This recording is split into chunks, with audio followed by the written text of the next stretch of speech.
Hello, my name is Krishna Bhatt from San Jose, California, and this is my project for the Thermo GIC. For a brief background of my project, the problem I'm trying to counter is freezing of gait, a symptom of Parkinson's disease, which is a widespread disability that around 3 million patients face. Yet it remains one of the most poorly understood symptoms. Freezing of gait is a condition where patients temporarily lose control over their body, and this can cause them to increase the risk of falling and becoming unbalanced. For example, I grew up hearing about my grandma, a Parkinson's patient, endure fall after fall after fall, each further deteriorating her health. She needs constant monitoring because she randomly loses control of her body and balance. Around 35% of Parkinson's patients face this exact same issue, and what's worse is that current solutions, such as wheelchairs or canes, could actively worsen their situation. Research reveals that they could cause impairment of neurogenesis, which is the ability to create new neurons, and osteoporosis.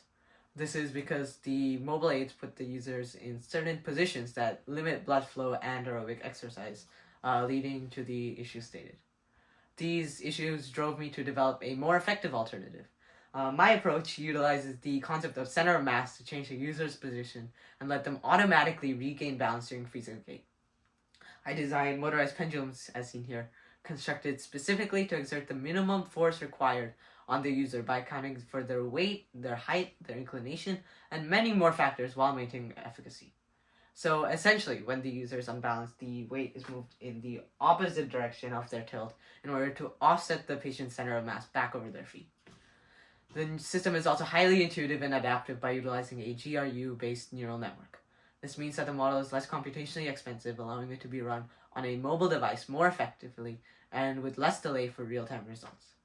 I used the GRU to determine what the user was doing based on their angular data. For example, if the user is walking or bending or engaging in just normal activities, the device shouldn't randomly activate. However, the GRU classifies if they're either balanced or unbalanced and starts with the motors accordingly. In terms of tracking angular data to keep prices low, I used a gyroscope which produces large amounts of noise. Naturally, the data had to be filtered to produce more accurate values, and to counter the phenomena of bias aggregation, I had to use a more robust Kalman filter. Here you can see the device in action. It can accurately distinguish between walking and unbalanced actions, and when I walk, no action is taken. However, when I mimic being unstable, the motors begin their movement. In addition, the device also works in parallel with an Android app through Bluetooth, which, alongside hosting the GRU model, provides data on gait patterns for doctors and emergency contact facilities.